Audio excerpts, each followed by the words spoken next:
Hi, it's Tuesday, October 7th, Wednesday the 8th in Japan, and we have three systems to discuss today. We've got Typhoon Halong sitting just south of Japan, forecast to recurve and get very close to the coast of Japan. It could bring some tropical storm force winds to the coastline as it recurves. In the East Pacific, we've got Hurricane Priscilla sitting just south of the Baja California Peninsula. Not forecast to make landfall for another couple of days, but it is a large hurricane and we could see some impacts brought there.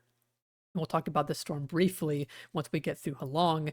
And then finally, we've got Tropical Storm Jerry in the tropical Atlantic today. Forecast to become a hurricane for the next few days and could get close to the Leeward Islands and bring some impacts there later this week. And as we go beyond that into early next week, it could recurve and get very close to Bermuda, where we may see some impacts there yet again from another storm in that island.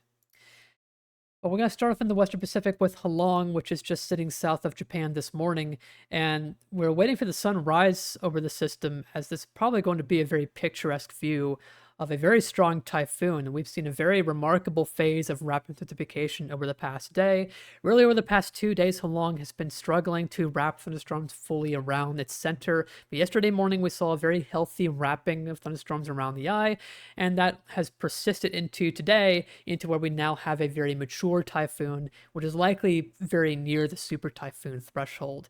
And you can see the eye and infrared imagery overnight is very circular, and we might be getting their first. The images are updating, so we're about to get our first visible imagery of the day. And I'd imagine with this kind of an eye, with how circular it is and how clear it is, we'll likely be able to see the ocean surface down below very clearly. We'll check this at the end of the segment to see if we have those initial frames. But alongside the eye, you can also see the thunderstorms wrapped very symmetrically around the eye, typically a sign of a very strong typhoon. And like I said, this is probably near that super typhoon threshold. And the system is not forecast to weaken all too much as it begins to recurve. There is an area of cooler water just south of Tokyo, but we have an ocean current east of Japan, east of Tokyo, that is very warm relative to normal. And that will likely, alongside a jet interaction that we have with a strong jet stream up north, keep the system strong for the next couple of days as it passes very close to the landmass. And you can see that here in the HAFS model. This is a high resolution hurricane model, and this is showing you the wind field out to tomorrow morning. And by this point, the system is now making that northeastward turn. Now, exactly when that northeastward turn occurs is very crucial, because if it makes it early, that means it may stay offshore more. So we keep most of the strongest winds offshore. But if it makes that turn a little bit later, then the wind field of, say, strong tropical storm force to typhoon force may get very close to the coast. As of now, models seem pretty consistent on keeping the typhoon force wind field offshore, but for now, the tropical storm force wind field is forecast to come ashore, and this could get into inland areas as well, like Tokyo, as it recurves out to sea. And you can see again that ocean current. You can see this little divot of cooler water that it will be moving over later today and into overnight, but you'll see this very warm ocean current, which will likely keep the system very strong alongside the very strong jet streak up to the north. Now, this jet is also going to be doing us some favors, because this is, like I mentioned, not going to be making landfall in Japan, as there is very strong flow with this jet. And once the storm meets up with all that flow, it's going to be practically kicked out to sea very fast. So you'll see that by Thursday morning, it's very close to Japan, and then Friday morning, long gone, well east in the open Pacific, as it begins to turn into a non-tropical system. So it's not going to be a long duration type event, as the jet stream is going to kick it out to sea. But again, with the storm getting this close to Japan, we could still see some adverse impacts from it in the form of tropical storm force winds, or even typhoon force, and maybe some gusts along the immediate coast.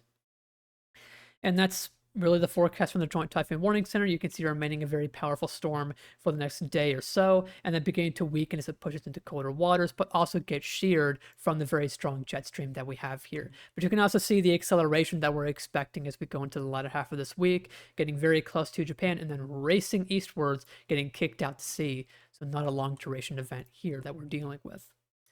And we'll take one more look at the visible satellite imagery. I don't think we're going to be able to see the eye in this video from what's being recorded, but once this video is out, the sun will be fully risen over the storm, and we'll be able to see the full image of the typhoon. Okay, now we're going to move to the eastern Pacific as we have a brief segment here with Hurricane Priscilla sitting just south of Baja California. This is a large hurricane which is near Category 3 intensity. Current National Hurricane Center estimate is about 110 miles per hour. A Category 3 is 111 miles per hour, so it's right on that threshold. And it could become a major hurricane later today or tonight, or it could just gradually weaken from this point on, as it's beginning to move into some cooler waters. You can see some of the stratocumulus clouds sitting just west of Mexico, denoting those cooler waters there. And as the system continues tracking northwest, we're not expecting a landfall as a strong hurricane in the Baja California Peninsula. One reason is we have a strong area of high pressure over northern Mexico, and it's pushing the system off towards the northwest, and also a slight interaction with Tropical Storm Octave here sitting off to the southwest. This is a sort of Fujiwara effect. Now, Octave is probably not having too much of an impact on Priscilla because it's so small compared to the hurricane, but it's likely having some say in trying to kick it towards the northwest, keeping it away from Baja California.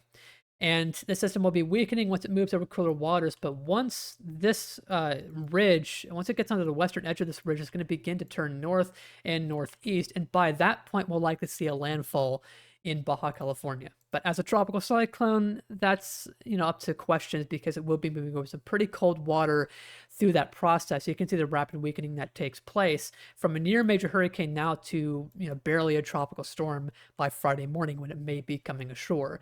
And then beyond that, it just pushes into the southwestern US and may bring some beneficial moisture up there. And we're not expecting very heavy rainfall either from this, as once it gets up here, it will likely be rid of most of the moisture it had down south, and a lot of the heaviest rainfall is forecast to fall just over the open water. But given that it is a large hurricane, we could still see some tropical storm force winds along the coast, and we do have a tropical storm watch in effect for that possibility here, highlighted in yellow. And this will likely get extended further up the coast over the next day or two as it gets closer to making landfall here in the Baja California Peninsula.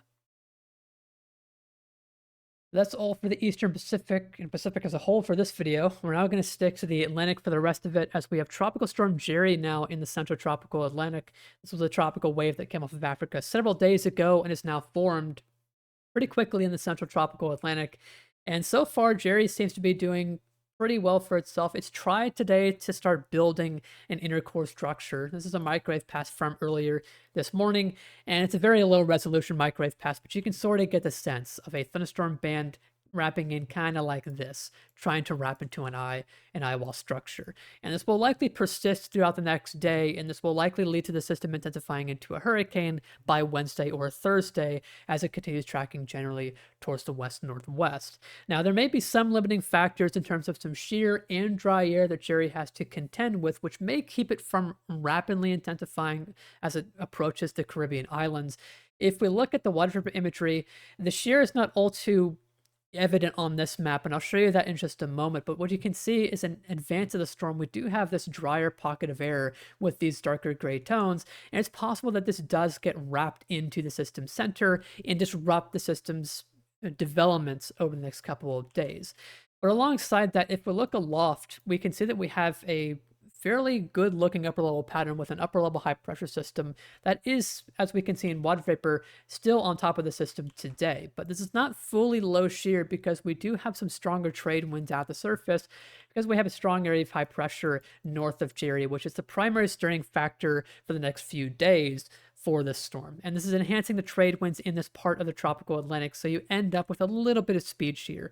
Now, this shear is not all too much. Most model settings from what I've seen has this about 15 knots or less, and Jerry will likely be able to intensify even in the face of this, but it could put some pressure on the storm and keep it from, say, rapidly intensifying. We're not expecting it to bomb out into a major hurricane before it comes into the Leeward Islands. However, we're still likely to see gradual intensification, and gradual intensification will likely lead to a hurricane getting very close to the Leeward Islands as we head into the latter half of this week. And you can see on the model, this is by Thursday afternoon into early on Friday, and the storm is passing very close to the Leeward Islands by this point, likely as a hurricane by this point. And there's a little bit of track uncertainty still by this point. We're still, over 2 days out, and there's a little bit of uncertainty with the specifics of, one, exactly how Jerry will track, but also the steering pattern further north. If we look at the 500 millibar steering flow, you'll see that again we have the subtropical ridge across the eastern Atlantic. This is the primary steering feature for the next few days for Jerry. But as we head towards the Caribbean islands, if you look further north, we've got a lot going on in the jet stream flow. We've got an upper trough here, a ridge in between, and then another trough digging in across Atlantic Canada. And the exact details on how this pattern evolves further north will play a role into exactly when Jerry makes that northward turn. And that becomes very important for impacts to the Leeward Islands, but also to Bermuda later down the line. For now, models have this getting very close to the islands. You can see the GFS gets very close. The hurricane models have been very consistent on bringing this into the islands, and this would be a case where we have a hurricane impact being possible for these islands. Now, importantly, with the steering setup that we have with the subtropical ridge off to the northeast, the wind field is going to be a little bit asymmetric with this. You'll see that on the northeastern side, that's where all the strong winds are because there's a tighter pressure gradient between the storm and this ridge. And so if we do get the system tracking northeast of the islands, we may be able to get away with little to no impacts as all the strongest winds would be on to this northern side, or eastern side rather. But if we do get a half track like this, that would mean that a lot of these islands could feel the effects of tropical storm and maybe even hurricane force winds. As you can see on this model, it is a hurricane by this point, and it's intensifying by this point. It's getting up to category 2 intensity as it passes through these islands. So it's definitely something to monitor for the next few days. And beyond this, this will also play a role into where it goes for Bermuda. If we look at this forecast from the GFS, you'll see that it does recurve and gets very close to the island. And if it does come further west, that's a further west launching point where it could get closer to Bermuda as it comes towards the north. Now, we're expecting this turn to the north because of this pattern. It's not forecast to come further west, so this is no concern to any areas in the Greater Antilles or the United States. We're not looking at a threat that far west from the storm. But for the Leeward Islands and Bermuda, it's definitely something to monitor over the next few days. And in fact, for the Leeward Islands, we just had a tropical storm watch issued for the northeastern part of those islands, and this will likely be extended over the next day or two as Jerry draws closer. And you can see the intensity forecast here becoming a hurricane tomorrow afternoon and then intensifying beyond that. And I think the official forecast is at nearing category 2 intensity by this point, which is in line with what the hurricane model was just showing you, what I showed you on the model frame. And you can see again, it's getting very close to these islands. On the official forecast, they're staying further out to sea because we are seeing the consensus stay out to sea. But again, we could see the system deviate a little bit further west and get very close to these islands. And then you see for Bermuda, it gets very close as well. And the white area here is where the center of the storm could track in the next 5 days. So we could get it very close or very far away, but a lot of that is determined by where exactly it goes for the Leeward Islands. And finally, I'll show you the arrival time of tropical storm force winds. You can see the probabilities as well increasing across the Leeward Islands. And for the Leeward Islands, we could be looking at Thursday morning or Thursday evening for the tropical storm force winds to most likely arrive in these areas. So I would have your preparations done by tomorrow evening or Thursday morning. And then for Bermuda, we're looking at this sometime this weekend. So you've got the rest of the week to prepare ahead of the storm if it does end up impacting the island.